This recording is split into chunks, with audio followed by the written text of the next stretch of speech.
अब नेक्स्ट हम पढ़ने वाले हैं रिएक्ट के अंदर फॉर्म्स के बारे में। हमारे जो फॉर्म्स एलिमेंट्स होते हैं, फॉर्म्स को हमें अलग से इसलिए पढ़ना पड़ रहा है रिएक्ट में क्योंकि जो फॉर्म के एलिमेंट्स होते हैं वो थोड़े से डिफरेंटली बिहेव करते हैं as compare to other DOM elements. For example हमने पैराग्राफ को पढ़ा है, हमने डिव को पढ़ा है, हमने हेडिंग्स को पढ़ा है, बहुत सारी डिफरेंट टैग्स को, एलिमेंट्स को हमने पढ़ा है अभी तक रिएक्ट के अंदर। और जब भी उनको हम लिखते हैं कोई खास डिफरेंस हमारे पास नहीं होता, बट जनरली जो हमारे फॉर्म के एलिमेंट्स होते हैं, जैसे हमारा इनपुट एलिमेंट हो गया, जैसे हमारा बटन हो गया, हमारा सबमिट बटन हो गया, इस तरीके के कई सारे एलिमेंट्स होते हैं, ये थोड़े से स्पेशल होते हैं इन द सेंस कि ये सारे के सारे जो फॉर्म एलिमेंट्स होते हैं वो अपनी इंटरनल स्टेट खुद मेंटेन करते हैं। यहाँ पे ये जो इंटरनल स्टेट कहने का मतलब है, यहाँ हम रिएक्ट की स्टेट की बात नहीं कर रहे।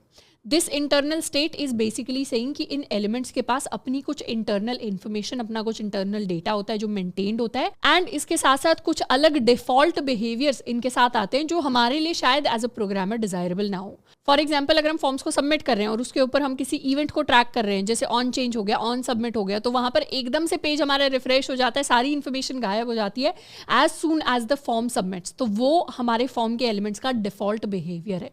तो उसी तरीके से कई सारे अलग अलग डिफॉल्ट बिहेवियर्स होते हैं और फॉर्म के जो एलिमेंट्स होते हैं वो अपनी इंटरनल स्टेट मेंटेन करते हैं जो हमारे लिए डिजायरेबल नहीं है। और अगर इसी तरीके से वो अपने बिहेवियर से एसोसिएटेड रहे सारे के सारे एलिमेंट्स, तो क्या होगा, बेसिकली अगर हमारा फॉर्म एक बार सबमिट होगा उसी के बाद हमें किसी ना किसी तरीके से अपने डेटा की एक्सेस मिल जाएगी। फॉर एग्जाम्पल हमने कोई इनपुट एलिमेंट बनाया, कोई टेक्स्ट एरिया बनाया, कोई हमने रेडियो बटन रखा, चेक बॉक्स रखा, और एक बार पूरे के पूरे फॉर्म को सबमिट किया गया, तब जाके हमें कहीं ना कहीं उसकी डेटा की एक्सेस मिल रही होगी एंड फिर हम उस डेटा के साथ कुछ ऑपरेशंस परफॉर्म कर सकते हैं। ये हो गई हमारी normal flow of control. But हम इससे कुछ अलग करना चाहते हैं। हम चाहते हैं अगर इस तरीके से हर एक एलिमेंट अपनी इंटरनल स्टेट मेंटेन करेगा फिर तो रिएक्ट की स्टेट का कोई पॉइंट ही नहीं हुआ। इसीलिए रिएक्ट क्या करता है, रिएक्ट के अंदर जब हम कोड लिखेंगे तो एज अ डेवलपर हमें हर एलिमेंट को कंट्रोल करना है, और यहीं से हमारा कॉन्सेप्ट आता है कंट्रोल्ड कंपोनेंट्स का। हम चाहेंगे कि फॉर्म के जो डिफरेंट एलिमेंट्स हैं या फॉर्म इटसेल्फ उसकी खुद की इंटरनल स्टेट ना हो, उसे जो भी स्टेट दी जाए वो रिएक्ट दे, वो रिएक्ट के स्टेट वेरिएबल के थ्रू उसकी सारी की सारी चेंजेस ट्रैक किए जाएं, सारे के सारे उसके अंदर चेंजेस किए जाएं यूजिंग सेट स्टेट, उसके पास अलग अपनी स्टेट वेरिएबल्स हों, एंड फिर उसे रिएक्ट क्या कर रहा होगा, एक तरीके से कंट्रोल कर रहा होगा। और ये एक तरीका होता है to make React the single source of truth. React की जो स्टेट है वो सिंगल सोर्स ऑफ ट्रूथ हो। सिंगल सोर्स ऑफ ट्रूथ यहाँ कहने का मतलब है किसी भी पॉइंट पर मुझे चेक करना हो कि मेरे चेक बॉक्सेस में कौन सी वैल्यू सिलेक्टेड है, कौन सी नहीं है, किसी भी पॉइंट पे चेक करना हो इनपुट बॉक्स के अंदर क्या लिखा हुआ है, क्या नहीं लिखा हुआ, तो इस तरीके की जो चीज़ें हैं वो हम एलिमेंट से नहीं पूछेंगे, वो किससे पूछेंगे, वो रिएक्ट के स्टेट वेरिएबल से हम पूछेंगे, क्योंकि वही हमें सच बता रहा होगा, वही हमारा सिंगल सोर्स ऑफ ट्रूथ होगा। अब हो सकता है फॉर्म में अभी जो हम बातें कर रहे हैं ये थोड़ी सी कॉम्प्लेक्स लगें सुनने में, क्योंकि फर्स्ट टाइम हम इंटरनल स्टेट और इस तरीके की चीज़ें बोल रहे हैं, बट उसमें कोई घबराने वाली बात नहीं है। अभी हम इम्प्लीमेंटेशन करेंगे, कोड लिख के देखेंगे, तो बहुत ईजी कॉन्सेप्ट है। Basically the standard way with forms is to use controlled components. Normally forms जैसे हैं उनको वैसे भी यूज़ किया जा सकता है, पर हम रिएक्ट के अंदर उनको वैसे यूज़ नहीं करते। हम क्या करते हैं, स्टैंडर्ड वे क्या है, to use controlled components, so we make React state to be the single source of truth. यानी हम हर एक फॉर्म के एलिमेंट के साथ उसकी एक स्टेट एसोसिएट करते हैं और फिर उस स्टेट के बेसिस पे उस फॉर्म एलिमेंट के अंदर क्या क्या चेंजेस हो रहे हैं, क्या क्या चेंजेस नहीं हो रहे, उन सबको हम ट्रैक करते हैं। तो इसीलिए वो जो एलिमेंट हो जाता है या जो फॉर्म का कॉम्पोनेंट हो जाता है वो एक कंट्रोल्ड कॉम्पोनेंट बन जाता है जिसको रिएक्ट कंट्रोल कर रहा होता है। I have picked up this piece of information from the जो रिएक्ट की जो ओल्ड डॉक्यूमेंटेशन थी उससे। इन HTML फॉर्म एलिमेंट्स जैसे हमारा इनपुट एलिमेंट हो गया, टेक्स्ट एरिया हो गया, सिलेक्ट हो गया, ये टिपिकली क्या करते हैं, ये टिपिकली अपनी खुद की स्टेट को मेंटेन करते हैं and updated based on the user input. यानी यूजर अगर कुछ चेंज करेगा इनके अंदर, इन टेक्स्ट एरिया के अंदर कुछ इनपुट हुआ तो उनकी स्टेट भी इंटरनली चेंज होती रहती है। लेकिन रिएक्ट के अंदर म्यूटेबल स्टेट, म्यूटेबल यानी वो स्टेट जो चेंज हो सके, म्यूटेट करने का मतलब होता है चेंज होना, तो mutable state is typically kept in state property of components. यानी हर कंपोनेंट के पास अपने कुछ स्टेट वेरिएबल्स होते हैं, कुछ स्टेट प्रॉपर्टी होती है। जनरली अगर कोई वैल्यू चेंज होनी होती है तो उस स्टेट के अंदर ही स्टोर की जाती है रिएक्ट के अंदर, and only updated with set state. और उसको चेंज करने के लिए हम सेट स्टेट वाले फंक्शंस को यूज़ करते हैं.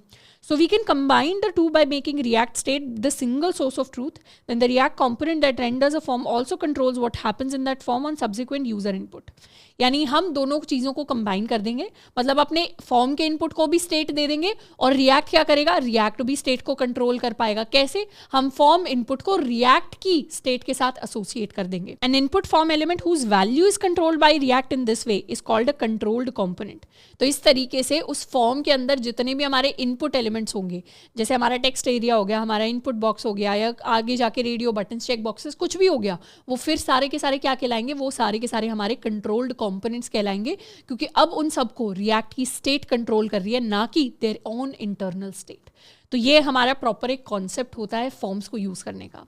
पर इस कॉन्सेप्ट से घबराना नहीं है, ये कॉन्सेप्ट अभी हमने थ्योरेटिकली सुन लिया, इसका मतलब हमें कब समझ में आएगा, अभी जब हम कोड लिख रहे होंगे. तो कोड लिखने की शुरुआत करते हैं. What we are going to start with, हम एक बेसिक फॉर्म के साथ शुरू करते हैं.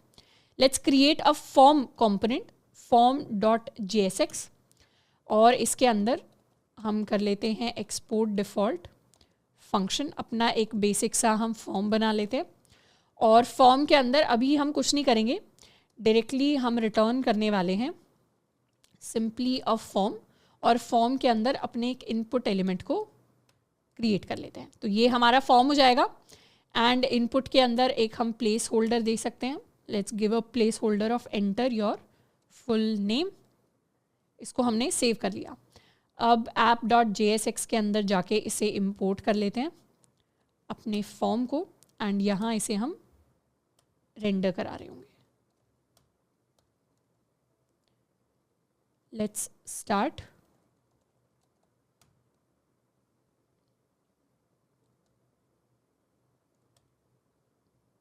तो ये हमारे पास हमारा फॉर्म एलिमेंट आ गया, जिसके अंदर अगर हम कुछ भी नाम एंटर करना चाहते हैं तो उस नाम को हम जाके एंटर कर सकते हैं. तो ये तो एक सिंपल सा इनपुट बॉक्स हमारे पास आ गया स्क्रीन पे. साथ के साथ फॉर्म के अंदर हम एक बटन भी एसोसिएट कर देते हैं. तो ये हमारा सबमिट बटन हो जाएगा एंड सेव. तो इस तरीके से हमारे पास इनपुट एलिमेंट आ गया, हमारे पास हमारा सबमिट बटन आ गया. ये हो गई नॉर्मल चीज़ें जिनको हम यूज़ कर रहे हैं. अभी हमने क्या किया, अभी हमने अपने फॉर्म के अंदर कोई ऐसा चेंज नहीं किया, कोई स्टेट यूज़ नहीं किया. अभी ये जो इनपुट एलिमेंट है ये अपनी खुद की इंटरनल स्टेट मेंटेन कर रहा है फॉर्म के अंदर. पर हम चाहते हैं कि फॉर्म के अंदर जितने भी इनपुट एलिमेंट्स हो उन सब के साथ हम अपनी रिएक्ट की किसी ना किसी स्टेट को एसोसिएट कर दें. तो इसके लिए हम एक स्टेट वेरिएबल बना सकते हैं. सबसे पहले तो इसे हम कोई आईडी दे सकते हैं. इसे एक हम टाइप दे देते हैं, इसको टाइप दे देते हैं टेक्स्ट, एंड साथ के साथ हम एक स्टेट वेरिएबल बनाते हैं. इसके लिए हम स्टेट वेरिएबल बनाएंगे फुल नेम. तो let the state variable be full name and इसके लिए हमारा फंक्शन होगा set full name is equal to use state. तो ऊपर इंपोर्ट भी हो गया हमारे यूज स्टेट. यूज स्टेट के अंदर हमारा जो फुल नेम है इसको हम इनिशियलाइज कर सकते हैं एम्प्टी स्ट्रिंग के साथ. अब हमें दोनों को कनेक्ट करना है. एज सच इसका एंड इस इनपुट का कोई कनेक्शन नहीं है. ये तो आपने कोई भी रैंडम एक स्टेट वेरिएबल बना दिया जिसका नाम हमने फुल नेम रख दिया. ये अभी इनपुट के साथ एज सच कनेक्टेड या एसोसिएटेड नहीं है. और इन दोनों को कनेक्ट करने वाला जो तरीका है उसको हम ऑलरेडी टू डू लिस्ट पढ़ते टाइम कर चुके हैं. बस उस टाइम पे हमने रियलाइज़ नहीं किया कि हम क्या कर रहे हैं. यहाँ हम एक्चुअली रियलाइज़ कर रहे हैं कि किसी फॉर्म के इनपुट के साथ हम स्टेट वेरिएबल को एसोसिएट कर रहे हैं. स्टेट वेरिएबल को एसोसिएट करने का मतलब होता है कि इसकी वैल्यू में बेसिकली आपने स्टेट वेरिएबल ऐड कर दिया. यानी अब जो भी इनपुट के अंदर वैल्यू लिखी होगी, इनपुट के अंदर जो भी वैल्यू आएगी वो अब हमारे स्टेट वेरिएबल की वैल्यू हो रही होगी. फॉर एग्जाम्पल राइट नाउ अभी इनपुट के अंदर क्या है, इनपुट कंप्लीटली एम्प्टी है क्योंकि स्टेट वेरिएबल को हमने एम्प्टी से इनिशियलाइज किया है. पर अगर स्टेट वेरिएबल को हम इस वैल्यू से इनिशियलाइज कर दें, सेव किया, तो अब यहाँ पे क्या आ गया, अब यहाँ पर वो इनिशियलाइज्ड वैल्यू आ गई. यानी ये जो स्टेट वेरिएबल है फुल नेम, ये हमें हमारे इनपुट के अंदर दिखाई देने लग गया क्योंकि वैल्यू को हमने उसके साथ एसोसिएट कर दिया. पर अभी अगर हम नोटिस करेंगे हम कोई चेंज नहीं कर पाएंगे. मैं यहाँ पे बैक स्पेस प्रेस करने की कोशिश कर रही हूँ, देयर इज़ नो चेंज. अगर आप कुछ टाइप करने की कोशिश करेंगे इनपुट में तो भी कोई चेंज नहीं आएगा. कोई चेंज क्यों नहीं आ रहा? कोई चेंज तो तब आएगा जब इसकी वैल्यू के अंदर कुछ चेंज आएगा, और वैल्यू के अंदर चेंज तब आएगा जब हमारे फुल नेम के अंदर कुछ चेंज आएगा. तो अभी फुल नेम के अंदर तो हम चेंज ला ही नहीं पा रहे. तो इसीलिए हम चाहते हैं कि इनपुट के साथ हम क्या करें, कोई इवेंट को ट्रैक करें. अब इनपुट के अंदर कौन सा इवेंट होता है, इनपुट के अंदर होता है ऑन चेंज. ऑन चेंज जैसे ही होगा, ऑन चेंज वाला इवेंट जैसे ही होता है, हम चाहते हैं हमारे फुल नेम के अंदर हमारी वैल्यू आ जाए. ये सारी चीज़ें हम टू डू लिस्ट पढ़ते टाइम कर चुके हैं, बस अब इनको हम प्रॉपरली नाम दे रहे हैं कि हम एक्चुअली कर क्या रहे थे उस टाइम पे. तो यहाँ पर हम चाहते हैं ऑन चेंज जैसे ही हो, मतलब इनपुट वैल्यू के अंदर कोई भी चेंज अगर आए तो उसे हम अपने फुल नेम वेरिएबल के अंदर, फुल नेम स्टेट वेरिएबल के अंदर डिस्प्ले करा सकें। तो यहाँ एक मेथड बना लेते हैं, इसे कह देते हैं let handle name change is equal to this method. और इस मेथड के अंदर हमें पता है जब भी कोई इवेंट होता है तो हमारे पास इवेंट ऑब्जेक्ट होती है, और अभी के लिए बस हम प्रिंट करवा सकते हैं अपनी इवेंट का इवेंट डॉट टारगेट। हमें पता है इवेंट डॉट टारगेट में हमारे पास इनपुट एलिमेंट आ रहा होगा, एंड यहाँ पर ऑन चेंज के अंदर हम लिख सकते हैं हैंडल नेम चेंज। तो इस तरीके से ये हमारा इनपुट एलिमेंट बन गया जिसके साथ हमने अपने स्टेट वेरिएबल को एसोसिएट कर दिया। और जैसे ही अभी के लिए स्टेट वेरिएबल में चेंज नहीं कर रहे, अभी के लिए सिर्फ प्रिंट करवा रहे हैं कि चेंज अगर होगा तो इवेंट डॉट टारगेट हमारे लिए प्रिंट हो जाए। Let's come to inspect, console में आ जाते हैं। There are a few errors that we have. Okay, ये हमारे पुराने एरर्स हैं, इसको रीलोड कर लेते हैं। तो यहाँ पर हम यहाँ पर कुछ चेंज करने की कोशिश करते हैं, बैक स्पेस प्रिंट करते हैं। जैसे ही बैक स्पेस किया हमारे इनपुट के अंदर तो कोई चेंज नहीं आया, बट यहाँ पे आ गया कि ठीक है आपने कहाँ चेंज करने की कोशिश की, इनपुट के अंदर। यहाँ आप कुछ टाइप करने की कोशिश करोगे तब भी वो चीज़ प्रिंट होके आ जाएगी।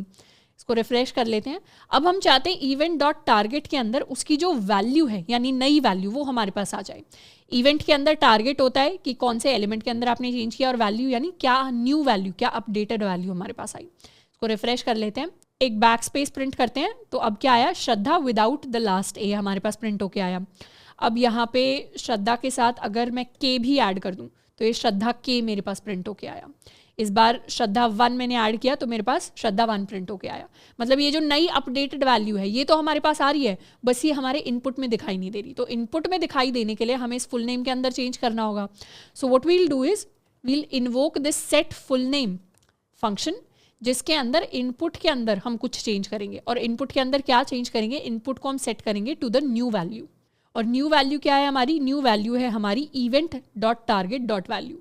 अब ये जो event dot target dot value है ये किसी भी तरीके से हमारी पुरानी वैल्यू पे डिपेंडेंट नहीं है, इसीलिए हमें यहाँ पर एरो फंक्शन यूज़ करने की ज़रूरत नहीं है, हम डायरेक्टली अपनी नई वैल्यू लिख सकते हैं। इसको सेव कर देते हैं एंड अब एक बार रिफ्रेश करेंगे। अब जैसे ही हम रिफ्रेश करके स्टार्ट करेंगे तो इस बार डायरेक्टली जो हम चेंजेस कर पा रहे हैं वो हम अपने इनपुट के अंदर कर पा रहे हैं। ये जो चेंजेस है वैसे तो हमें ऑटोमेटिक दिखाई दे रहे हैं, बट ये सारे के सारे चेंजेस कैसे फ्लो कर रहे हैं, चेंजेस की टर्म्स में एग्जैक्टली हो क्या रहा है। एग्जैक्टली पहले सबसे पहले हम क्या कर रहे हैं, अपने इनपुट के अंदर चेंज कर रहे हैं। जैसे ही हमने अपने इनपुट के अंदर चेंज किया हमारा इनपुट क्या कर रहा है, ऑन चेंज को इवोक कर रहा है। ऑन चेंज जैसे ही इवोक हो रहा है वहाँ से हम हैंडल नेम चेंज की तरफ जा रहे हैं। तो बेसिकली हम हैंडल नेम चेंज मेथड के अंदर जा रहे हैं, और हैंडल नेम चेंज क्या कर रहा है, हमारे सेट फुल नेम को कॉल कर रहा है। सेट फुल नेम को जैसे ही कॉल हो रहा है तो किसके अंदर चेंज जा रहा है, हमारे फुल नेम, ये जो हमारा स्टेट वेरिएबल है इसके अंदर चेंज होके आ रहा है। और फुल नेम के अंदर जैसे ही चेंज हो रहा है वैसे ही फुल नेम की वैल्यू तो कहाँ यूज़ हो रही है, हमारे इनपुट चेंज के अंदर यूज़ हो रही है। तो जैसे ही किसी स्टेट वेरिएबल के अंदर चेंज होता है, जैसे फुल नेम के अंदर चेंज हुआ, स्टेट वेरिएबल के अंदर चेंज हुआ, वैसे ही क्या होता है, रिएक्ट के अंदर री रेंडरिंग होती है। री रेंडरिंग यानी ऊपर से लेके नीचे तक कोड पूरा का पूरा फिर एग्जीक्यूट करेगा। और जब कोड सेकेंड टाइम एग्जीक्यूट करेगा तो इनपुट के अंदर देखा जाएगा कि वैल्यू में तो फुल नेम की वैल्यू है, और फुल नेम की जो अपडेटेड वैल्यू होगी वो फिर जाके इनपुट के अंदर चेंज ले आएगी। तो हमें तो सारे के सारे चेंजेस ऑटोमेटिकली दिख रहे हैं, जैसे हमें फॉर्म के अंदर नॉर्मली हम इनपुट के अंदर चेंज करते थे, पर इस बार इंटरनल फ्लो चेंज हो गया और वो इतना फास्ट फ्लो है कि सारी चीज़ें ऑटोमेटिक लग रही हैं। पर इंटरनली ये सारे मेथड कॉल हुए, स्टेट वेरिएबल के अंदर चेंज हुआ है, तब जाके हमारे इनपुट के अंदर चेंज हुआ है। तो एक छोटे से छोटा कैरेक्टर भी जब हम ऐड करते हैं तो ये पूरा का पूरा फ्लो इंटरनली हमारे फॉर्म के अंदर चल रहा है। और यहाँ पे इस फ्लो को चलाने का मतलब ही यही है कि हमने क्या किया, ये जो हमारा स्टेट वेरिएबल है, फुल नेम क्या है, स्टेट वेरिएबल, इसको हमने सिंगल सोर्स ऑफ ट्रूथ बना दिया। यानी इनपुट की वैल्यू आपको कभी भी अगर देखनी हो तो अपने स्टेट वेरिएबल को देख लो। अब आपको इनपुट के अंदर कोई इंटरनल स्टेट देखने की जरूरत नहीं है, हमारा स्टेट वेरिएबल ही काफी है। तो रिएक्ट ने अपने इनपुट एलिमेंट को कंप्लीटली कंट्रोल कर लिया। तो रिएक्ट के अंदर, फॉर्म के अंदर जो हमारे एलिमेंट्स होते हैं वो क्या बन जाते हैं, हमारे इनपुट एलिमेंट वो बन जाते हैं हमारे कंट्रोल्ड कंपोनेंट्स, क्योंकि रिएक्ट ने उनको कंप्लीटली कंट्रोल कर दिया यूजिंग स्टेट वेरिएबल्स। अब नेक्स्ट हम बात करने वाले हैं फॉर्म के अंदर लेबल्स की। जनरली अगर हमें किसी भी इनपुट एलिमेंट के लिए लेबल लिखना होता है तो फॉर्म के अंदर उस लेबल को लिखने के लिए हम सिंपली लिख सकते हैं लेबल, और यहाँ हम लिख सकते हैं अपना नाम विच इज़ फुल नेम। अब जनरली जब हम नॉर्मल HTML, प्लेन HTML लिखते थे तो उसके अंदर लेबल्स में क्या लिखते थे, लेबल्स के केसेस में हम एक फॉर एट्रीब्यूट लिखते थे और फिर जो हमारा इनपुट एलिमेंट या कोई और एलिमेंट होता था उसके अंदर हम कोई आईडी दे देते थे और दोनों का फॉर एंड आईडी हमारे लिए मैच करता था। यहाँ पे भी वही सेम चीज़ हम करने वाले हैं, बस डिफरेंस ये आएगा कि ये जो फॉर है ये हमारे जावास्क्रिप्ट के अंदर एक रिजर्व्ड कीवर्ड होता है। फॉर को हम जनरली अपने लूप लगाने के लिए यूज़ करते हैं, लूपिंग के लिए यूज़ करते हैं, तो इसीलिए इस फॉर को एज एन एट्रीब्यूट हम नहीं यूज़ कर सकते। तो इसीलिए लेबल्स के अंदर अब फॉर की जगह रिएक्ट के अंदर हम HTML फॉर को यूज़ करते हैं।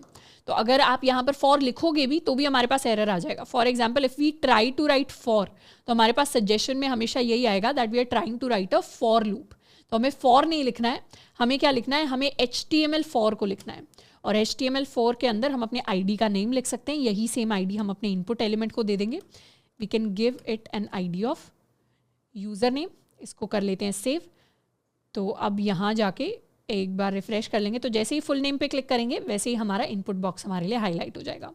तो इस तरीके से हम जब भी अब अपने HTML एलिमेंट्स को क्रिएट करेंगे उनके लिए हमें लेबल बनाना होगा, तो हमें हमेशा HTML फॉर को यूज़ करना है, फॉर को यूज़ नहीं करना। और यहाँ एक चीज़ हम नोटिस कर सकते हैं, इवन दो हमने लेबल के अंदर वहाँ पर HTML फॉर को यूज़ किया है, पर अगर हम अपने डॉम को एनालाइज करें यानी एलिमेंट्स के अंदर जाके इंस्पेक्ट करें, तो डिव के अंदर जब हम जाएंगे फॉर्म के अंदर and we look at the label, DOM के अंदर तो फॉर्म ही लिखा हुआ आएगा, डॉम के अंदर HTML फॉर्म नहीं आएगा। तो JSX जो है, JSX का सिंटैक्स फाइल्स तक ही होता है, इंटरनली ट्रांसपाइल हो रही होती हैं चीज़ें, इंटरनली HTML अलग हो जाता है जिसके अंदर प्रॉपर एट्रीब्यूट्स हमें दिखाई देते हैं। अब नेक्स्ट हम बात करने वाले हैं कि कैसे फॉर्म के अंदर हम मल्टीपल इनपुट्स को हैंडल कर सकते हैं।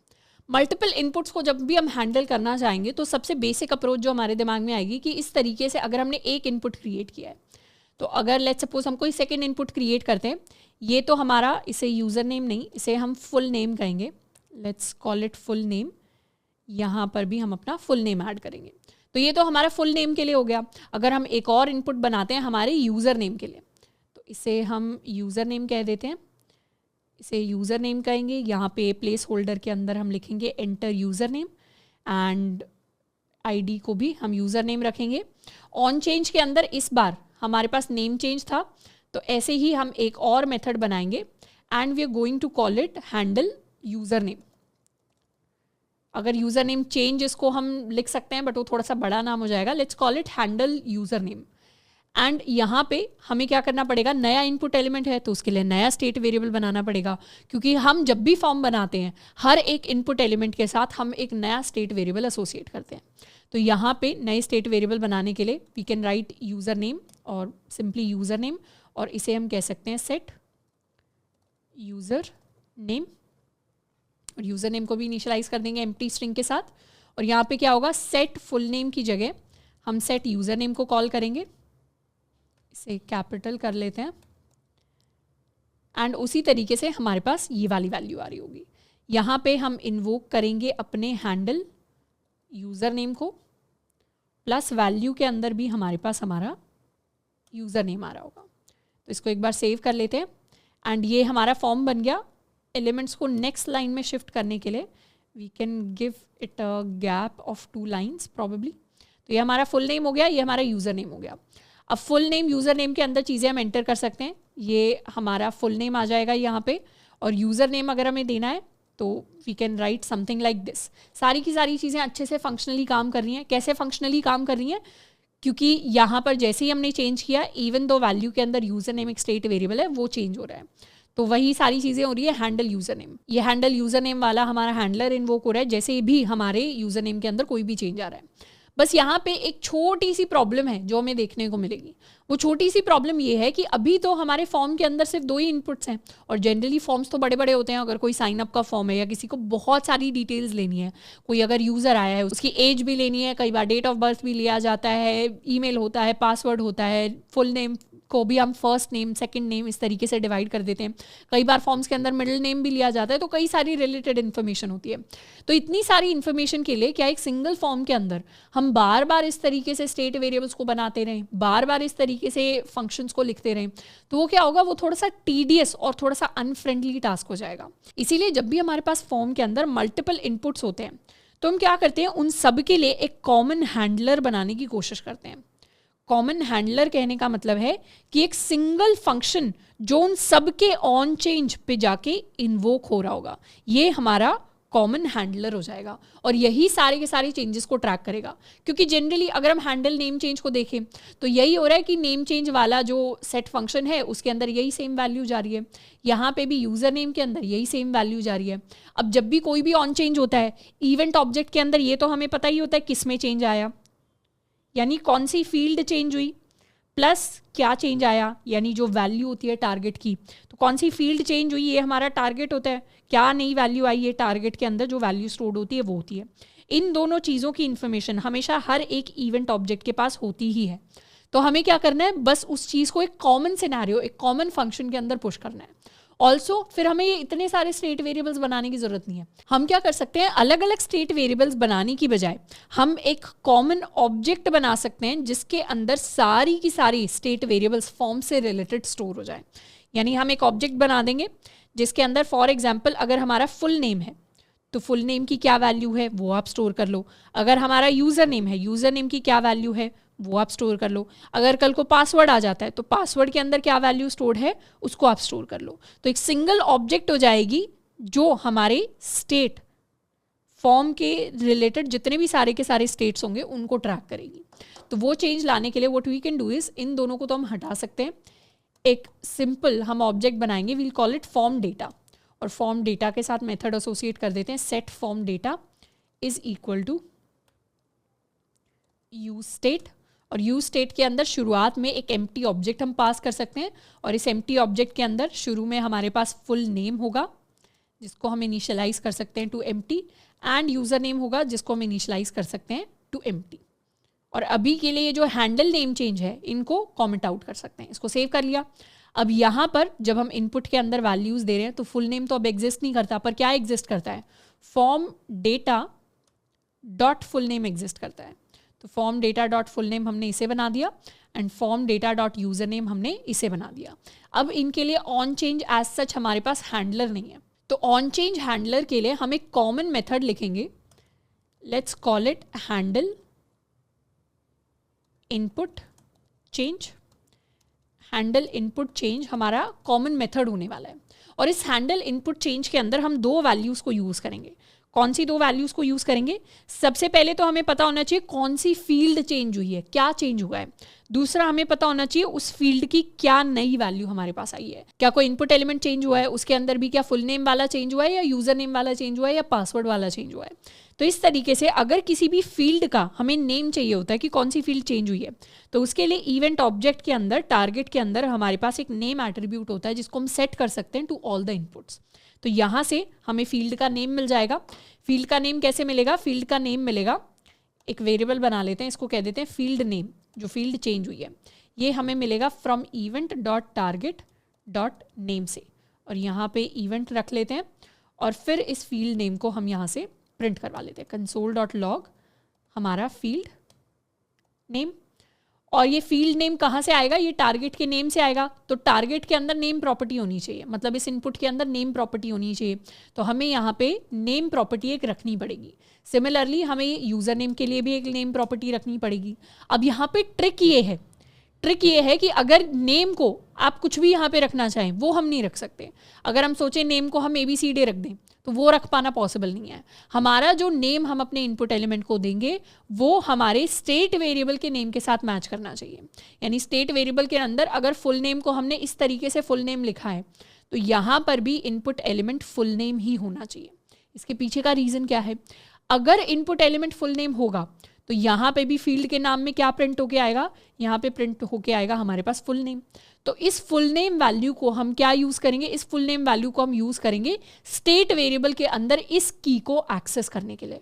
तो ये की और ये वाली वैल्यू मैच हो इसके लिए नेम का उसके साथ मैच होना ज़रूरी है। इसको एक बार सेव करते हैं एंड ओके, यहाँ पे हमें एक बार इस ऑन चेंज को हटाना पड़ेगा, यहाँ से भी हमें ऑन चेंज को हटाना पड़ेगा, तो हमारा फॉर्म हमें दिखाई देगा क्योंकि अभी हमारे पास वो फंक्शंस ही नहीं है। कंसोल के अंदर आ जाते हैं। Do we have some errors, you provided a value prop to a field without an on change. तो बेसिकली कह रहा है कि आपने क्या किया, फॉर्म के अंदर ऑन चेंज दिया ही नहीं। तो दैट इज़ अ वार्निंग, अभी के लिए हम इसको इग्नोर कर सकते हैं। तो अपने फुल नेम के अंदर अब हम जैसे ही चेंज करेंगे तो हमारे लिए क्या प्रिंट होगा, ओके फुल नेम के अंदर ऑन चेंज के अंदर हम इस हैंडल इनपुट चेंज को सेंड कर सकते हैं।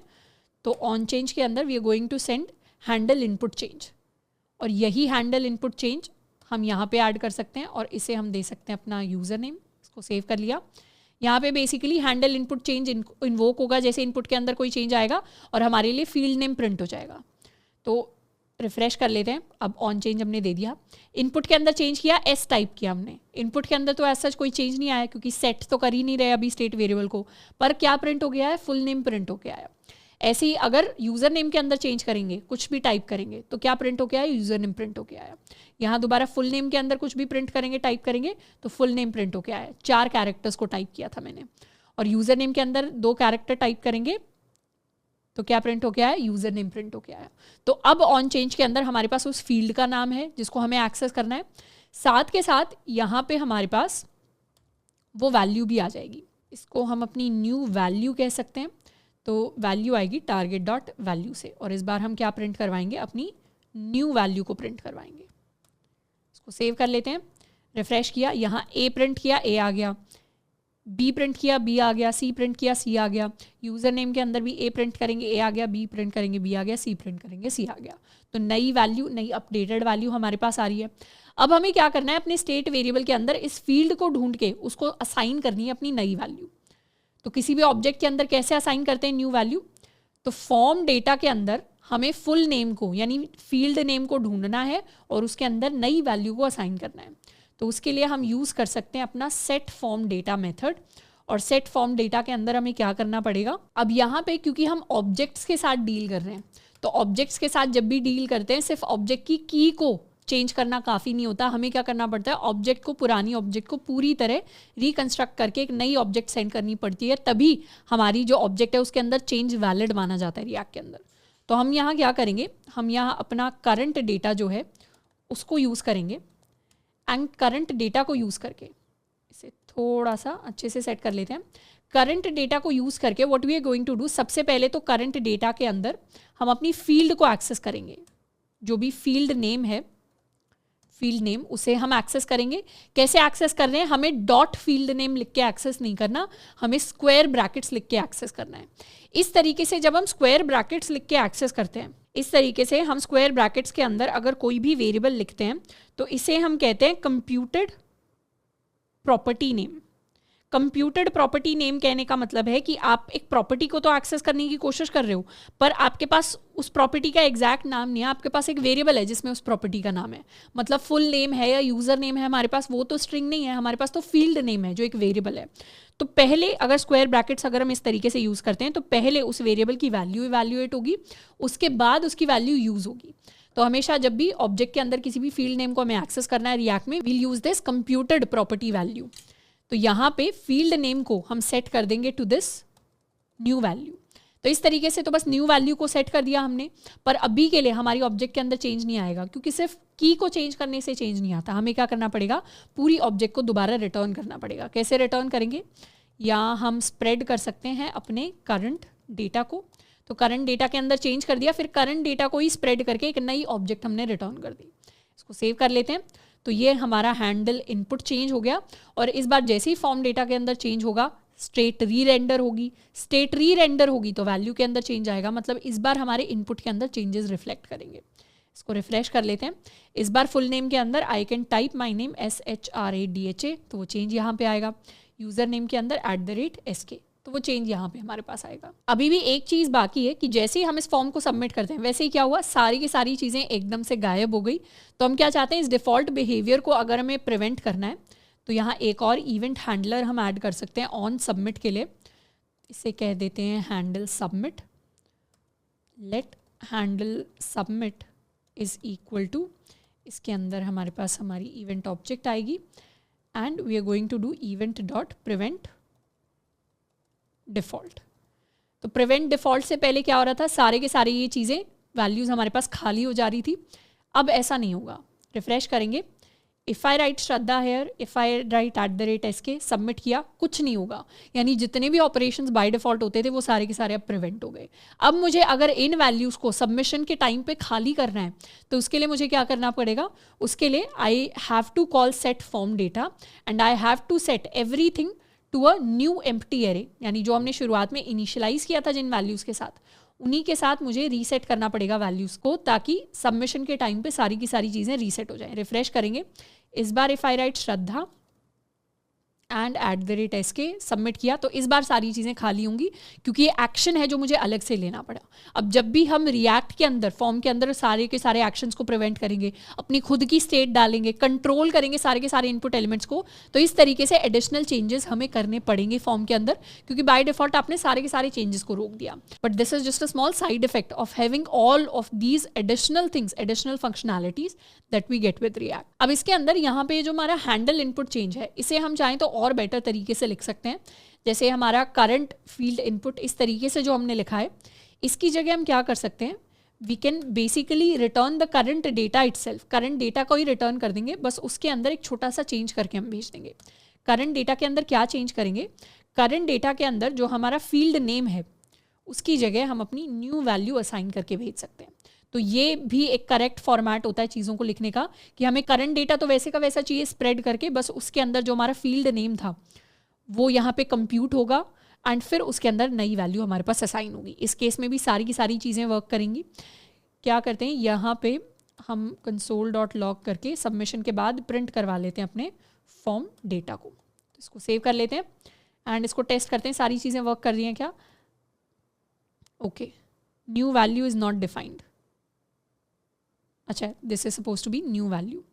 रिफ्रेश किया, यहाँ हमने लिखा श्रद्धा खापरा, यहाँ मैंने लिख दिया यूज़र नेम में @SK, सबमिट किया तो हमारे पास सबमिशन हो गया, सारी चीज़ें खाली हो गई, अच्छे से वर्क कर गई एंड हमारे पास पूरी की पूरी वैल्यूज़ आ गई। अब ये जो वैल्यूज़ हैं ये मुझे सबमिशन का वेट करने की ज़रूरत नहीं है। अगर मुझे फॉर्म के इनपुट की वैल्यूज़ चाहिए, किसी भी पॉइंट पे फुल नेम ये जो स्टेट वेरिएबल होगा, यूज़र नेम ये जो स्टेट वेरिएबल होगा ऑब्जेक्ट के अंदर, इनको हम एक्सेस करके अपने फॉर्म की वैल्यूज़ को कभी भी कहीं भी कोड के अंदर एक्सेस कर सकते हैं। तो ये भी एक बेनिफिट होता है रिएक्ट के अंदर स्टेट का। And also what we can do next is, ये जो फील्ड नेम और न्यू वैल्यू वाले अलग अलग वेरिएबल्स हम मेंटेन कर रहे हैं, इसकी जगह डायरेक्टली हम इन वैल्यूज़ को यूज़ कर सकते हैं। फील्ड नेम की जगह हम यूज़ कर सकते हैं event.target.name एंड इसकी जगह event.target.value। तो ये फंक्शन हमारा और थोड़ा सा छोटा हो जाएगा। सेव कर लिया एंड ये वाला जो हमारा सिंटैक्स होता है ये आपको काफ़ी बार, अगर आप डॉक्यूमेंटेशन देखोगे, अगर आप आर्टिकल्स पढ़ रहे हो रिएक्ट रिलेटेड, तो इस तरीके से आपको काफ़ी बार ये जो सिंटैक्स है देखने को मिलेगा जब भी फॉर्म्स के अंदर चेंजेस किए जा रहे हैं। तो हम भी इसी तरीके से लिखना स्टार्ट कर सकते हैं, इससे भी कोई चेंज नहीं आएगा, फंक्शनैलिटी सारी की सारी सेम रहेगी, ये बस हमारा कोड को डिफरेंट तरीके से लिखने का तरीका है। अब एक और चीज़ हम कर सकते हैं, that is to add one password field. तो इसे कॉपी कर लेते हैं और यहाँ एक पासवर्ड के लिए भी फील्ड ऐड कर देते हैं। इसको नाम हम देंगे पासवर्ड, नेम में भी पासवर्ड, यूज़र नेम में भी password, we can also give it a type of password. यहाँ हम कहेंगे एंटर पासवर्ड एंड इसके लेबल में लिख देते हैं पासवर्ड। साथ के साथ और कोई चेंज हमें करने की ज़रूरत नहीं है, बस एक स्टेट वेरिएबल के अंदर पासवर्ड वाला फील्ड हमें एक्स्ट्रा ऐड करना पड़ेगा जो शुरुआत में खाली होगा। एंड साथ के साथ जब हम रीसेट करेंगे वैल्यूज़ को तो पासवर्ड को भी हम रीसेट कर देंगे। यहाँ पे हैंडल इनपुट चेंज, वही सेम हैंडलर हमें कॉल करना है और बस फॉर्म डेटा की जगह उसका पासवर्ड प्रिंट करवाना है। रिफ्रेश किया, ये हमारा फॉर्म आ गया। इस बार इफ आई टाइप श्रद्धा खापरा और यूज़र नेम के अंदर @SK, पासवर्ड के अंदर ABCD लिख देते हैं, सबमिट किया तो ये सारी की सारी इन्फॉर्मेशन हमारे पास आ गई इस तरीके से एक सिंगल ऑब्जेक्ट की फॉर्म में। तो इस तरीके से हम रिएक्ट के अंदर अपने फॉर्म्स को यूज़ करते हैं, उनकी स्टेट को सेव करवाते हैं ऑब्जेक्ट्स की फॉर्म में, और उनके लिए अगर हमारे पास मल्टीपल इनपुट्स हैं तो हम कॉमन हैंडलर्स को क्रिएट कर सकते हैं। अब फॉर्म्स के अंदर नेक्स्ट हम अपनी लर्निंग्स को प्रैक्टिस करने वाले हैं by creating a new form which will be our comments form. यानी हम अज्यूम करते हैं कि हमने कोई सोशल मीडिया बेस्ड ऐप बनाई है, उस ऐप को हमने रिएक्ट से बनाया और उसके अंदर अब हम कोई कमेंट्स के लिए एक कंपोनेंट बनाने वाले हैं विच will be called the comments form. अब कमेंट्स फॉर्म के अंदर हम जब भी कोई कमेंट ले रहे हैं तो एक तो हमें ये इन्फॉर्मेशन लेनी है कि किस यूज़र ने हमारे लिए वो कमेंट भेजा है, यूज़र नेम हमें लेना है। हम रिमार्क ले सकते हैं, remark is basically a comment itself, यानी was it a good movie, क्या बैड मूवी थी, या बहुत ही अच्छा लगा, ख़राब लगा, गुड प्लेस टू विजिट, जैसे हमने अपने मेजर प्रोजेक्ट के टाइम पे बनाया था कमेंट्स, वैसे ही हम यहाँ पे इसे रिमार्क करें। और एक हम रेटिंग ले सकते हैं, रेटिंग के अंदर we'll keep the ratings from 1 to 5। तो 1 से लेके 5 तक आप कोई भी रेटिंग दे सकते हो। किसी भी प्रोडक्ट के कमेंट्स के लिए हम इसे यूज़ कर सकते हैं। हम अभी के लिए अज्यूम कर रहे हैं कोई सोशल मीडिया ऐप है, या सोशल मीडिया ऐप नहीं करना तो मूवी रेटिंग, बुक माई शो जैसी कोई ऐप हम अज्यूम कर रहे हैं, उसके लिए हम ये कॉम्पोनेंट डिज़ाइन कर रहे हैं। तो इसको डिज़ाइन करने के साथ साथ हमारी एक तो फॉर्म्स की अच्छी प्रैक्टिस हो जाएगी। That is our main motive behind this. So what we can do is we can create a new component called comments form, या हाँ कमेंट्स फॉर्म इसको हम बोल देते हैं .jsx export default function our comments form.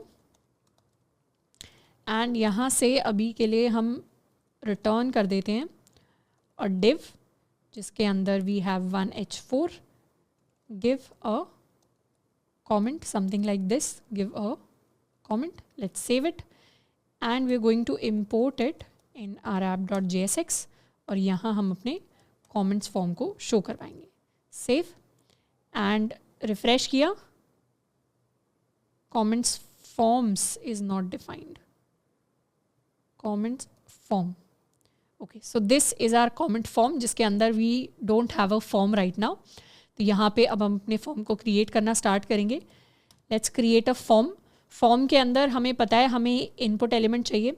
Input के अंदर, या इसे इस तरीके से हम रख सकते हैं, इनपुट के अंदर सबसे पहले we can have a placeholder for user name. We can have instead of an input we can have a text area. इसे इनपुट बना लेते हैं, इसका टाइप हम रखने वाले हैं टेक्स्ट, इसे हम कह देते हैं रेटिंग एंड इसका टाइप हम रख सकते हैं सम नंबर। साथ के साथ we can give a text area for our comments. तो टेक्स्ट एरिया के अंदर हम लिख सकते हैं कमेंट्स, या इसको कह सकते हैं रिमार्क्स। सेव किया। So this is our form. Form के अंदर थोड़ी सी स्पेसिंग ऐड कर देते हैं, नेक्स्ट लाइन ऐड करके। Let's copy this and finally a button which will be the submit button, या इसको हम ऐड कमेंट लिख देते हैं, ऐड कमेंट। सेव। तो ये हमारे पास फॉर्म आ गया। अब फॉर्म की स्टाइलिंग को हम चाहें तो चेंज कर सकते हैं, बहुत सारी चीज़ें इसके अंदर चेंज की जा सकती हैं, but we are not going to focus on the styling, we are going to focus on our React concepts. ये हमारा यूज़र नेम फिल करने के लिए ऑप्शन आ गया है, ये हमारा रिमार्क्स ऐड करने के लिए ऑप्शन आ गया है, एंड ये हमारी कोई भी रेटिंग हम यहाँ पे फिल कर सकते हैं। हम चाहें तो इनपुट को कोई मिनिमम एंड मैक्सिमम वैल्यू दे सकते हैं अपने नंबर वाले रेटिंग वाले इनपुट को। We can give it a minimum value of 1 and a maximum value of 5। इसको सेव कर लिया। अब यहाँ हम सिर्फ 1 ही लिख पाएंगे, we can not write 12 and submit it. तो यहाँ पे हमारे पास जो हमारे बाय डिफ़ॉल्ट वैलिडेशन होती है जो फॉर्म के अंदर आती है वो हमारे पास आ जाएगी, value must be less than और इक्वल टू 5। तो इस तरीके से वैलिडेशन आ गई, ये हमारा फॉर्म क्रिएट हो गया। अब फॉर्म को हम एसोसिएट करने वाले हैं विद स्टेट। तो स्टेट के लिए let's create a state variable called form data, और इसके लिए मेथड बना लेते हैं set form data is equal to use state. Use state के अंदर एक एम्प्टी ऑब्जेक्ट के साथ इसे हम इनिशियलाइज कर देते हैं। एक हमारे पास यूज़र नेम आ जाएगा जो शुरुआत में एम्प्टी होने वाला है, रिमार्क्स आ जाएंगे, ये भी शुरुआत में एम्प्टी होने वाले हैं, एंड साथ के साथ we'll have a rating which is going to be empty in the start. या शुरुआत में रेटिंग की वैल्यू हम 5 रख सकते हैं, क्योंकि बाय डिफ़ॉल्ट हम चाहते हैं सारे के सारे प्रोडक्ट्स की रेटिंग 5 आउट ऑफ 5 हो, so we can keep it 5 if we want. And सारे के सारे जो एलिमेंट्स हैं इन सब के लिए वैल्यू को हम असाइन कर सकते हैं to form data dot user name. इसके लिए जो वैल्यू है यहाँ पर टेक्स्ट एरिया पर, टेक्स्ट एरिया की वैल्यू को असाइन कर सकते हैं टू रिमार्क्स, एंड यहाँ पे वैल्यू को असाइन कर सकते हैं टू रेटिंग। तो अब फॉर्म के अंदर स्टार्टिंग में जो वैल्यू हमारे पास आएगी यहाँ पे this will be empty, this will be empty, this will also be empty. We can add a placeholder in text area too, we can call the placeholder to be remarks, add few remarks. तो ये हमारे पास एक और place holder आ गया। तो सारी चीज़ें मैची लग रही हैं because we have all the placeholders and all the inputs now. Okay, next चीज़ जो हम करने वाले हैं वो अपने लिए एक इनपुट हैंडलर हम क्रिएट करेंगे। तो एक फंक्शन बना लेते हैं handle input change. Handle input change के अंदर वील हैव द इवेंट हम चाहें तो पुराने से भी कॉपी कर सकते हैं, बट थोड़ा सा प्रैक्टिस हो जाएगी, चीज़ें याद हो जाएंगी, तो इसीलिए हम स्क्रैच से लिख रहे हैं चीज़ें। तो यहाँ हम लिख सकते हैं set form data. Set form data के अंदर हमारे पास हमारा करंट डेटा जो है, उस करंट डेटा के ऊपर हमें कुछ कुछ चेंजेस करने हैं। क्या चेंजेस करने हैं? हमें यहाँ से रिटर्न करनी है अपनी एक नए ऑब्जेक्ट, जिसके अंदर हम स्प्रेड करेंगे एक तो अपने करंट डेटा को, प्लस उसमें हमारी इवेंट के अंदर स्क्वायर ब्रैकेट्स यूज़ कर लेते हैं। इवेंट के अंदर जो टारगेट डॉट नेम हमारा जो फील्ड नेम है, उसके लिए नई वैल्यू जो हम असाइन करने वाले हैं, that value is going to be event dot target dot value. इसे सेव कर लेते हैं। तो ये हमारा हैंडल इनपुट चेंज हो गया। प्लस फॉर्म का थोड़ा डिफ़ॉल्ट बिहेवियर प्रिवेंट करने के लिए ऑन सबमिट भी एक दे देते हैं इसे। ऑन सबमिट के लिए एक मेथड बना लेते हैं, let handle submit is equal to, सबसे पहले तो हम डेटा प्रिंट करवा देंगे हमारे फॉर्म से क्या डेटा आया, तो वो फॉर्म डेटा के अंदर प्रिंट हो जाएगा। एंड उसके बाद हम अपने इवेंट ऑब्जेक्ट से इवेंट डॉट प्रिवेंट डिफ़ॉल्ट को कॉल कर सकते हैं। तो यहाँ पे हैंडल सबमिट आ जाएगा। हमारे इनपुट के अंदर थोड़ी सी स्पेसिंग क्रिएट करते हैं यहाँ पे। ओके, हमारे इस इनपुट के अंदर क्या आएगा? इनपुट के अंदर ऑन चेंज में we will have handle input change.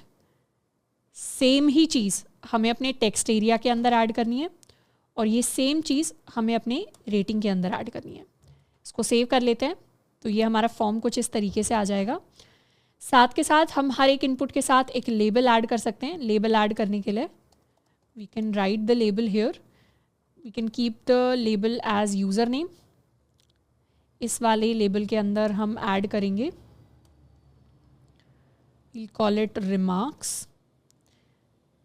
And यहाँ पे ये जो टेक्स्ट एरिया वाला रिमार्क्स है, इसे हम चाहें तो हटा सकते हैं। एंड इनपुट से पहले भी एक लेबल ऐड कर देंगे, इसको कहेंगे रेटिंग। सेव। तो ये हमारे सारे के सारे लेबल्स आ गए। साथ के साथ what we can do is label में, ओके, सेम मिस्टेक मैंने भी कर दी। HTML फॉर हमें यूज़ करना है। HTML फॉर में यहाँ पे यूज़र नेम आएगा, यूज़र नेम, एंड वही सेम चीज़ हमारी ID में आएगी। ID में भी हम ऐड करेंगे यूज़र नेम। यहाँ पे भी HTML फॉर के अंदर हमारा रिमार्क आएगा, एंड यहाँ पर भी ID के अंदर we'll keep remark.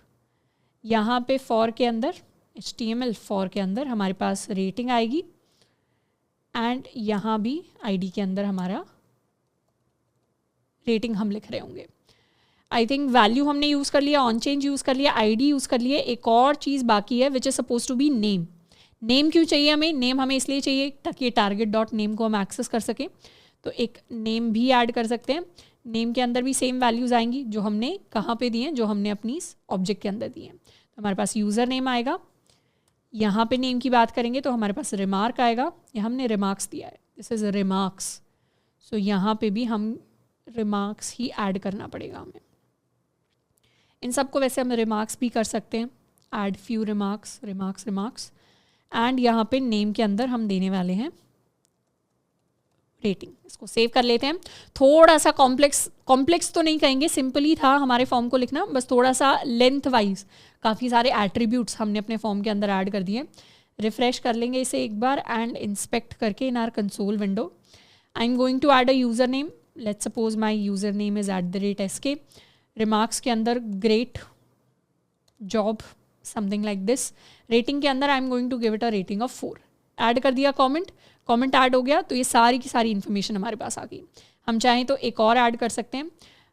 Let's suppose इस बार यूज़र नेम इज़ अपना कॉलेज, एंड यहाँ पे not so good, we are going to give it a rating of let's say 1। Add कर दिया कमेंट, तो ये हमारा नया कमेंट हमारे पास ऐड हो गया।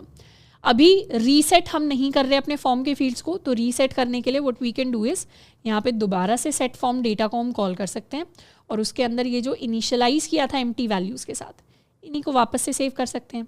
तो इस बार रिफ़्रेश करके जब हम ऐड करेंगे @SK great rating of 4, add किया कमेंट, तो इस बार सारी की सारी वैल्यूज़ रिफ्रेश हो गई प्लस रेटिंग के अंदर 5 इसलिए आ रहा है क्योंकि हमने इनिशियलाइज ही 5 के साथ किया है अपनी रेटिंग को, और ये हमारे पास हमारे फॉर्म का डेटा आ गया जिसे हमने सबमिट करने की कोशिश की थी। तो ये हमने बना लिया अपने कमेंट्स फॉर्म को। नेक्स्ट चीज़ जिसके ऊपर हम काम करने वाले हैं वो ये है कि इस फॉर्म के डेटा को जब हमारे लिए सबमिट हो गया, हमें ये मिल गया, तो हम किस तरीके से डिस्प्ले करा सकते हैं। It is going to be very similar to जब हमने टू डू लिस्ट बनाई थी, तो टू डू लिस्ट के अंदर हम इनपुट ले रहे थे वैल्यूज़ को, और जैसे ही हम ऐड टू डू कर रहे थे वो फिर हमारी लिस्ट के अंदर आके ऐड हो रहा था। और इस बार हमें क्या करना है, इस बार हमें कमेंट्स की एक तरीके से लिस्ट बनानी है। अब नेक्स्ट हम बात करने वाले हैं एक और हुक के बारे में, which is called use effect. जैसे हमने यूज़ स्टेट को यूज़ किया था वैसे ही हम यूज़ इफेक्ट को यूज़ करने वाले हैं। अब यूज़ इफेक्ट किस लिए यूज़ होता है? बेसिकली जब भी हमारे सारे जो कंपोनेंट हैं या कोई भी कंपोनेंट अगर फर्स्ट टाइम रेंडर होता है, तो उस केस में यानी फर्स्ट टाइम रेंडर होने में अगर हम कुछ काम करवाना चाहते हैं तो उसके लिए हम यूज़ इफेक्ट को यूज़ कर सकते हैं। या फॉर एग्जांपल जब भी कभी हमारा कंपोनेंट रेंडर हो, यानी किसी भी टाइम, फर्स्ट टाइम हो, सेकंड टाइम हो, 100 टाइम हो, जब भी कंपोनेंट रेंडर हो, अगर उस टाइम पे हम कुछ काम करवाना चाहते हैं तो उसके लिए हम यूज़ इफेक्ट को यूज़ कर सकते हैं। तो बेसिकली हमारे स्टेट वेरिएबल्स के अंदर अगर कोई चेंज है, जिस चेंज के बेसिस पे हम कोई साइड इफेक्ट लाना चाहते हैं, फॉर एग्जाम्पल कोई स्टेट वेरिएबल हमने क्रिएट किया, उस स्टेट वेरिएबल के अंदर अगर कोई चेंज आएगा तभी तो री रेंडरिंग होगी। अगर चेंज आ रहा है और उस चेंज को हम ट्रैक करना चाहते हैं और उस चेंज को ट्रैक करने के बाद अगर कभी भी चेंज आएगा तो उसके बेसिस पर अगर हम कुछ भी कंडीशन के बेसिस पे काम करवाना चाहते हैं तो उन कामों को हम साइड इफेक्ट्स कहते हैं, या फिर रिएक्ट के अंदर हम उन्हें इफेक्ट्स कहते हैं। तो यूज़ इफेक्ट बेसिकली यूज़ होता है जब भी हमें कुछ साइड इफेक्ट लाना होता है, डिपेंडिंग अपॉन अगर हमारे कॉम्पोनेंट के अंदर कुछ चेंज आया है या नहीं आया है। इसको यूज़ करने के एग्जाम्पल्स क्या हो सकते हैं? फॉर एग्जाम्पल अगर हमें कुछ डेटा फेच करना है, यानी हम कोई एपीआई की कॉल कर रहे हैं, तो एपीआई की कॉल करेंगे तो कुछ चेंज होगा तो उस टाइम पे अगर हम कुछ भी करना चाह रहे हैं, यानी नया कंपोनेंट जब रेंडर हो रहा है तो उस टाइम पे अगर हम कुछ भी करना चाह रहे हैं तो उसके लिए हम यूज़ इफेक्ट को यूज़ कर सकते हैं। If you are setting up a subscription या हम मैन्युअली डॉम के अंदर कोई भी चेंज करना चाह रहे हैं रिएक्ट कंपोनेंट्स के अंदर, तो इस तरीके के सारे एग्जाम्पल्स हैं साइड इफेक्ट्स के। अब अभी एज सच थ्योरेटिकली हमें यूज़ इफेक्ट समझ नहीं आएगा, तो उसके लिए क्या करेंगे, हम यूज़ इफेक्ट को स्टडी करने के लिए बेसिकली अपने काउंटर कंपोनेंट को रिक्रिएट करेंगे। हम क्या करेंगे, यूज़ इफेक्ट को समझने के लिए we are going to create a new component called counter, और काउंटर के अंदर वही सेम चीज़ हमें करनी है, एक्सपोर्ट डिफ़ॉल्ट फंक्शन। जिस तरीके का काउंटर हमने स्टेट को पढ़ते टाइम क्रिएट किया था, इसे JSX कर लेते हैं, फंक्शन काउंटर, एंड इसके अंदर हम रिटर्न कर देंगे बेसिकली अपना एक डिव, जिसके अंदर H3 में हम लिख सकते हैं count is equal to something. तो यहाँ पे अपना एक हम वेरिएबल बना लेते हैं, let count and set count is equal to use state, जिसके अंदर काउंट को इनिशियलाइज कर देंगे हम 0 के साथ। ऑल्सो यहाँ पे अपने काउंट वेरिएबल को हम प्रिंट कर देंगे। तो ये हमारा काउंट वेरिएबल हो गया। अब इसके अंदर चेंजेस लाने के लिए we can create a button, इसको हम +1 कर देते हैं। तो बटन एक फंक्शन को, जिसको हम कह देते हैं इंक्रीज काउंट के अंदर हम सेट काउंट में बेसिकली अपने काउंट को इंक्रीज करेंगे। तो जो भी हमारा अभी करंट काउंट चल रहा था, the new count is going to be current count +1। तो इस तरीके से हम सेट काउंट कर देंगे, और बटन के ऑन क्लिक पर we are going to trigger this increase count. इतना पार्ट हमें अभी के लिए क्लियर है। हम क्या कर सकते हैं, अपने app.jsx में जाके काउंटर को इंपोर्ट कर सकते हैं, एंड यहाँ हम अपने काउंटर को प्रिंट करवा लेंगे। इसको सेव कर दिया एंड रिफ्रेश किया, तो अभी क्या है, जैसे ही ++++ करेंगे इस तरीके से हमारा काउंटर जो है वो हमारे लिए काउंट को इंक्रीज कर देगा। तो ये तो नॉर्मल हमने स्टेट को यूज़ किया। अब अगर हम चाहते हैं कि जैसे ही हमारे पेज के अंदर कभी भी रेंडरिंग हो, रेंडरिंग कब होती है, जनरली रेंडरिंग होती है फर्स्ट टाइम, जब पहली बार हमारी वेबसाइट हमें दिखाई देती है, और उसके बाद री रेंडरिंग होती है। री रेंडरिंग कहने का मतलब जब भी कोई स्टेट वेरिएबल चेंज होगा तब हमारा पेज री रेंडर होगा, वो कंपोनेंट री रेंडर होगा। तो रेंडरिंग होती है फर्स्ट टाइम एंड उसके बाद री रेंडरिंग होती है। हम चाहते हैं चाहे रेंडरिंग हो चाहे री रेंडरिंग हो, कभी भी अगर हम कुछ चेंज लेके आना चाहते हैं या कुछ भी काम करवाना चाहते हैं, फॉर एग्जाम्पल कुछ भी अगर हमें प्रिंट करवाना है उस टाइम पे, तो उस चीज़ के लिए हम यूज़ इफेक्ट को कॉल करेंगे। अब यूज़ इफेक्ट को यूज़ करने के 3 तरीके होते हैं, 3 मेजर तरीके।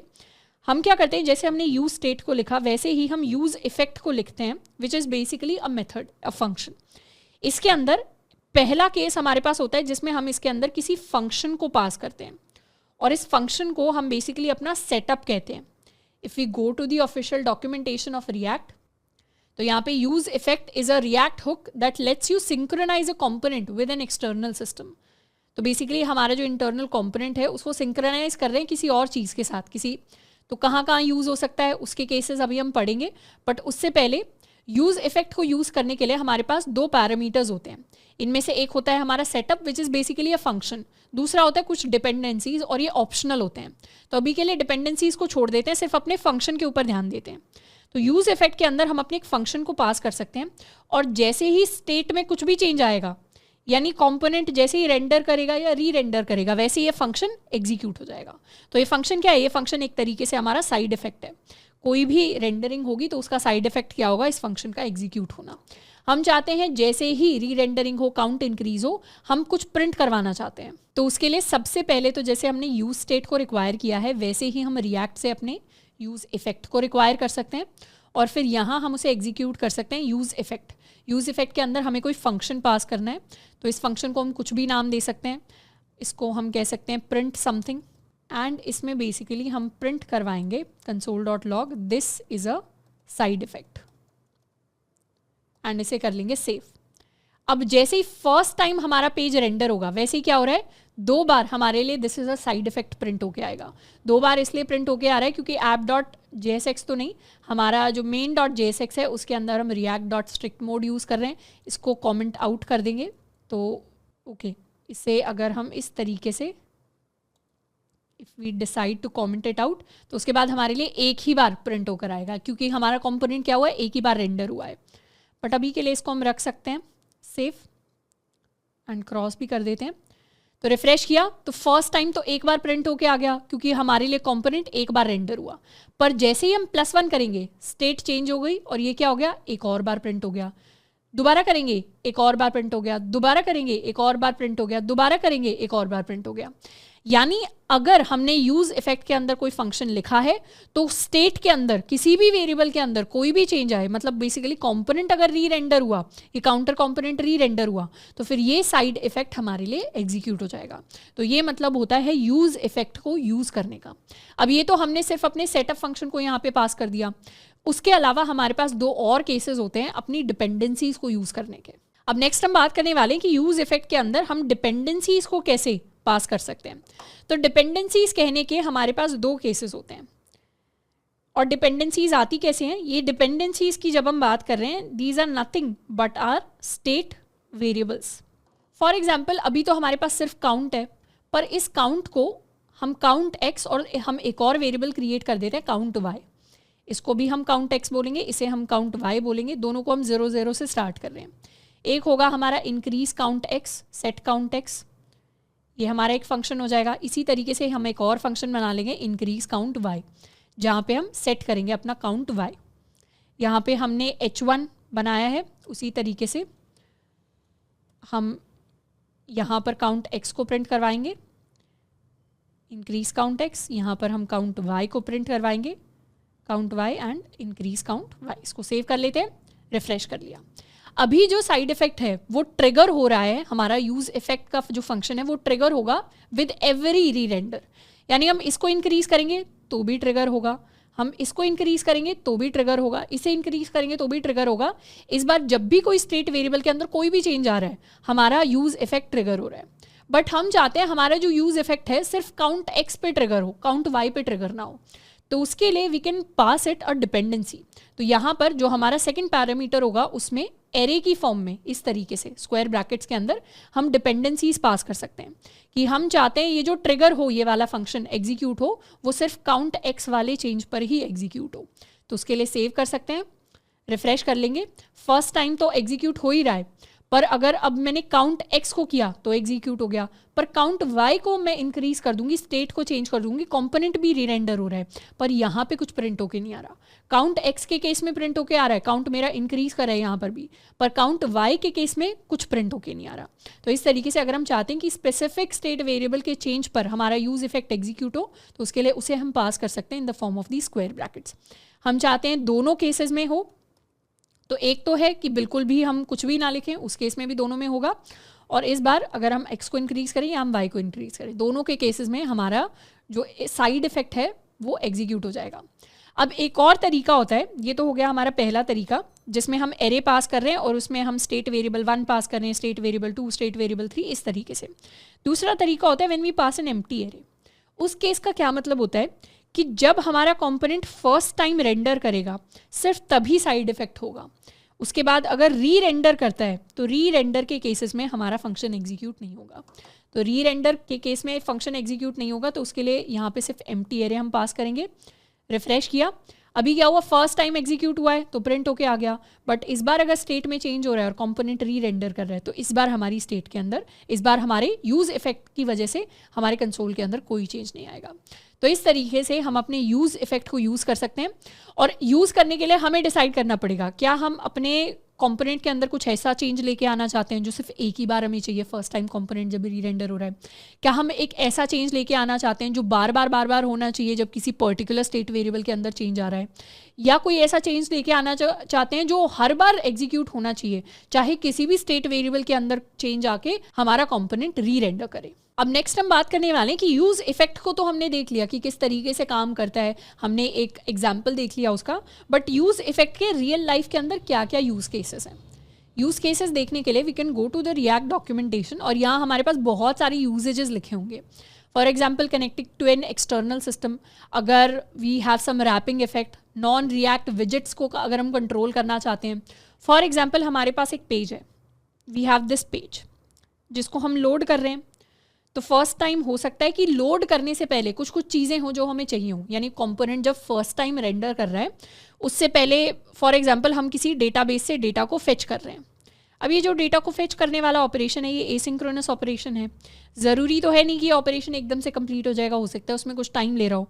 तो हम अपने पेज पे कुछ हो सकता है लोडर दिखाने की कोशिश कर रहे हैं जो लोड किए जा रहा है, और ये लोडर कब लोडिंग वाला सिंबल दिखाना चाहते हैं, हम सिर्फ फर्स्ट टाइम दिखाना चाहते हैं जब पहली बार हमारा कंपोनेंट रेंडर कर रहा है। तो ऐसी केस में ये जो लोडर को लोड कराने वाला सिंबल होगा इसे हम कैसे दिखाएंगे, इसे हम यूज़ इफेक्ट के अंदर किसी फंक्शन की फॉर्म में दिखा सकते हैं, क्योंकि हमें सिर्फ इस काम को सिर्फ एक ही बार करना है जब हमारा पेज फर्स्ट टाइम रेंडर कर रहा है। So this could be a practical use case. इसके अलावा हमारे पास और भी डिफरेंट यूज केसेस हैं यहाँ पर जिनको हम डॉक्यूमेंटेशन के अंदर जाके देख सकते हैं। एक यूज केस है जिसको हम एग्जाम्पल की तरह यहाँ पर एग्जीक्यूट करने वाले हैं, which is asynchronous operations. Asynchronous operation कुछ भी हो सकता है डेटाबेस से हम कुछ फेच कर रहे हैं, हो सकता है हम मैप बॉक्स से कुछ फेच करके अपना मैप डिस्प्ले करा रहे हैं, हो सकता है हम गूगल बुक्स एपीआई यूज़ कर रहे हैं, गूगल मैप्स एपीआई यूज़ कर रहे हैं। यहाँ पे हम सिंपल एक एपीआई कॉल का एग्जाम्पल लेंगे। हम चाहते हैं कि एपीआई कॉल के एग्जाम्पल से we are going to basically make a joker component जो हमारे लिए जोक्स को प्रिंट करवाता है। इस तरीके का हम कुछ कॉम्पोनेंट क्रिएट करने वाले हैं। तो हम अपने लिए एक जोकर कॉम्पोनेंट बना रहे हैं जो जोक्स को प्रिंट करवाता है। तो export default function joker, and यहाँ से हम रिटर्न कर सकते हैं some div. We can create a heading called joker. Save कर लिया, इसे हम अपने app.jsx के अंदर इंपोर्ट कर सकते हैं।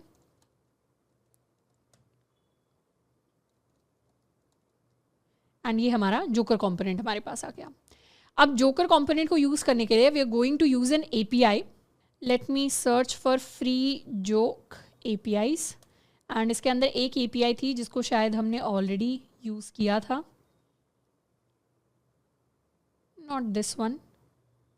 हाँ, this was a simple API जिसको हमने हो सकता है यूज़ किया हो या ना किया हो, I am not sure, but let's go to this link. ये हमारा लिंक है जहाँ से कोई भी रैंडम जोक हमारे पास आ रहा है। जो भी रैंडम जोक आ रहा है वो ऑब्जेक्ट की फॉर्म में आ रहा है।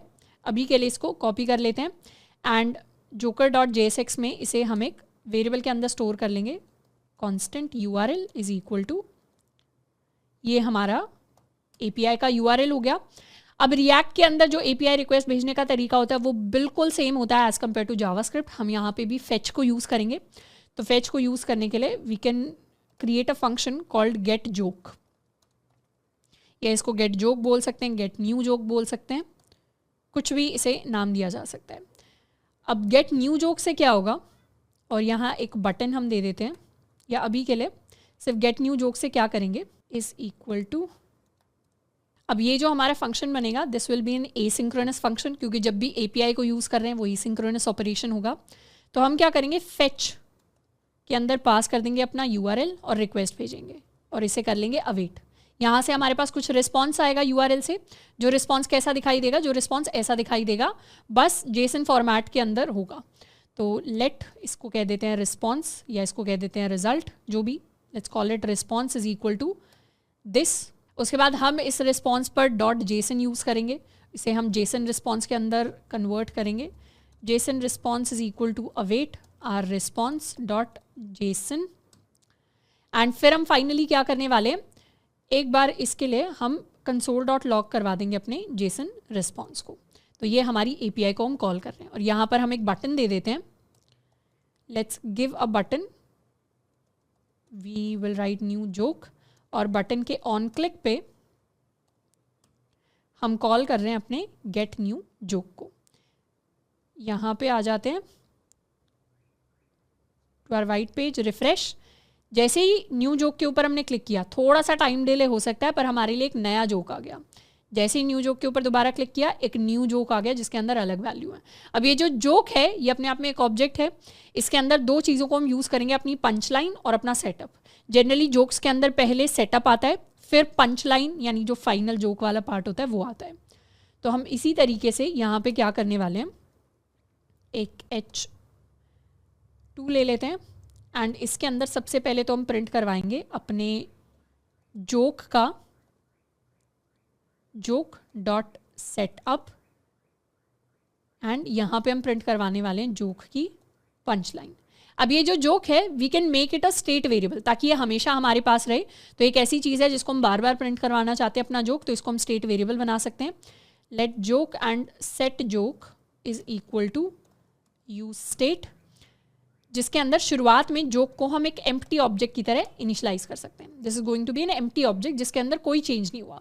तो चेंज लाने के लिए what we can do is print करवाने के साथ साथ हम अपने सेट जोक को कॉल कर सकते हैं, और इसके अंदर we can add our setup as JSON response dot setup and अपने punch line को add कर देंगे as JSON response dot punch line।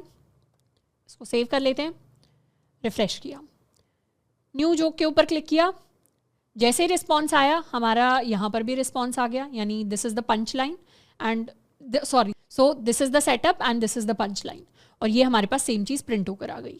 So this is a programming joke. What's the best part about TCP jokes? TCP आपको नहीं पता तो it is a protocol and you can read up about it. Why are mummy scared of vacation? They are afraid to unwind.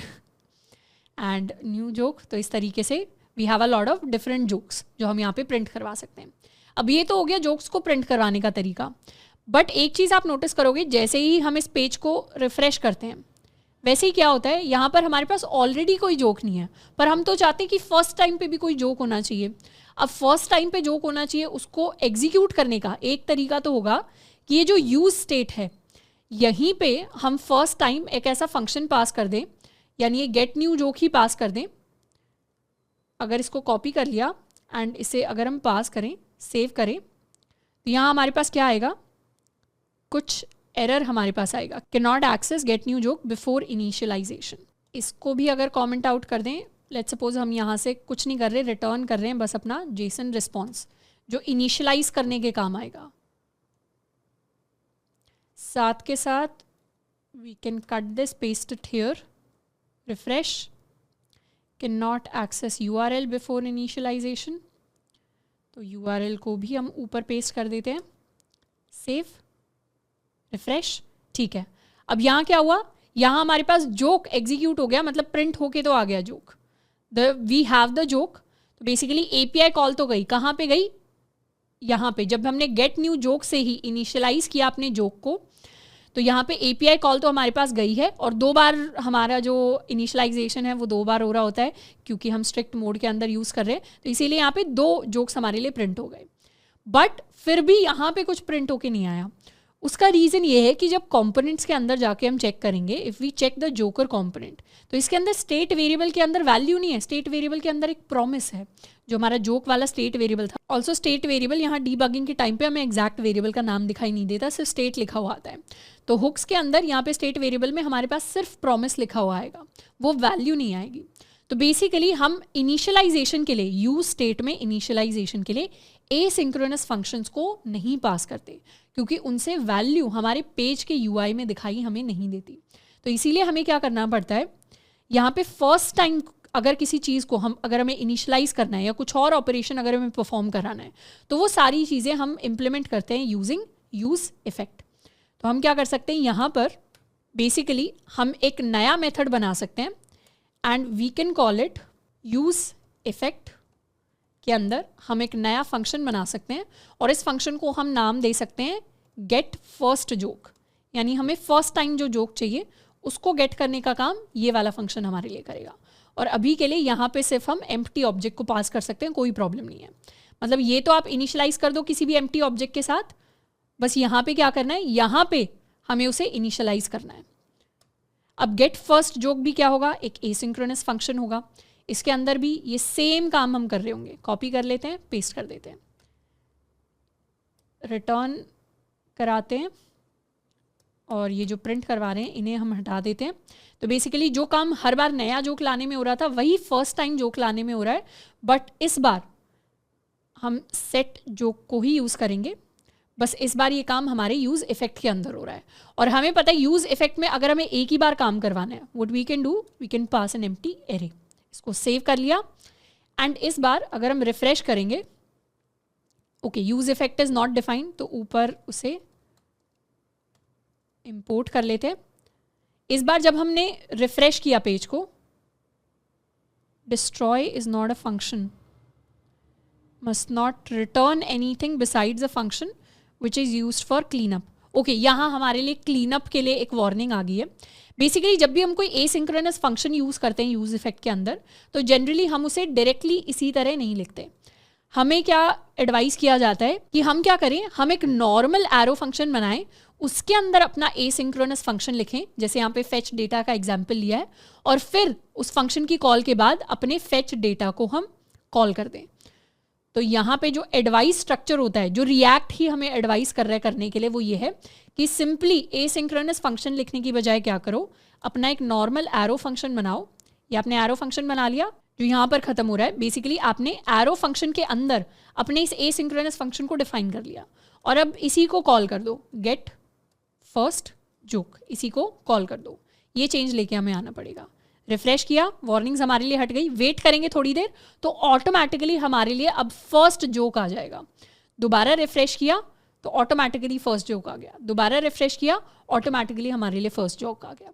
New joke करेंगे तो वो चीज़ refresh हो जाएगी, एक नया जोक आएगा। दोबारा न्यू जोक करेंगे, दोबारा नया जोक आएगा। तो इस तरीके से मैंने क्या किया, फर्स्ट टाइम अगर मुझे कोई डेटा फेच करना था, यहाँ पे तो बस जोक का एग्जाम्पल हमने लिया है, पर फर्स्ट टाइम हो सकता है मैं बहुत सारा डेटा फेच करना हो। फर्स्ट टाइम अगर फेच करना है तो हो सकता है डेटाबेस से भी कई बार डेटा फेच करके किसी स्टेट वेरिएबल के अंदर कुछ चेंज लेके आना हो। तो फर्स्ट रेंडरिंग के टाइम पे अगर हमें कुछ चेंज लेके आना है तो उसको हम यूज इफेक्ट को यूज करके ला सकते हैं। तो ये एक प्रैक्टिकल यूज केस है हमारी यूज इफेक्ट को यूज करने का। So this is how we use the effect hook.